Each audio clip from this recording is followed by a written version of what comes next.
This is the contract with Moderna. Pfizer is even worse. At least here you can see the page number. What the fuck? And I have to say, wow, so much has happened since our press conference back in November of last year. Why would any government in the world, in Europe, want to do that? To experiment on its own people, not knowing what will happen in 2 years, 5 years, 10 years. It's a total disaster. Do US journalists or US people feel safe when the head of the European Commission is negotiating personally with the CEO of a private company? This is not science, this is not good governance, this is an execution of a vaccine business plan, and the President of the European Commission acts as the chief sales representative of this business. According to the official declaration of interest of President von der Leyen, her husband, Heiko von der Leyen, is the medical director of a biopharmaceutical company, is also an advisor to another company, consulting firm for German and European healthcare market. People are rising to defend freedom, democracy and the rule of law. Aujourd'hui, plus d'1 million de cas d'effets indésirables sont répertoriés par l'EMA, l'Agence médicale européenne. 1 million sans compter ceux qui ne sont pas transmis, car il y a beaucoup de réticence de la part des médecins à le faire. Dans ces rapports, on voit que des enfants font des AVC, des enfants font des myocardites, des enfants font des péricardites, des enfants font des maladies auto-immunes à cause de vaccins anti-Covid pour une maladie qui ne les concerne pas. We became objects of these people. They strip away our rights because they have commercial agreements. This is unacceptable. What we have here clearly is a pandemic of corruption, and we are determined to get to the bottom of this. And we want European institutions, starting from Ombudsman to many others, to make full investigations.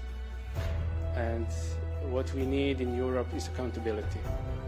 The head of the European Commission, Ursula von der Leyen, refused to release, to disclose these personal communications between her and the Pfizer CEOs. Und es ärgert mich auch, wenn auf dem Rücken verunsicherter Menschen Profite gemacht werden.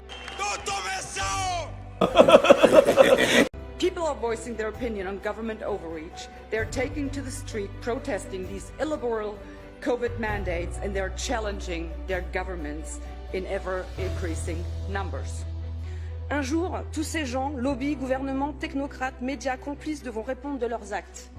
In Germany, thousands and thousands of people take strolls every Monday night in hundreds of cities all across the country to express to the German government that they will not tolerate being stripped of their civil rights. In Australia, Italy, France, Austria, New Zealand and Belgium, in pretty much every Western country of the world. And they're doing so despite democratic governments' desperate attempt to shut these protests down by forbidding them, intimidating protesters with brute police force and water cannons, criminalizing governments, critics even going so far as to arresting them. That the government is there to serve you as citizen, as a person, not for you to serve the government. And out of all of these movements, it is the Canadian truckers that stand out and shine brightest. Because it was the Canadian truckers, their boldness, their courage, their determination to stand up to their governments.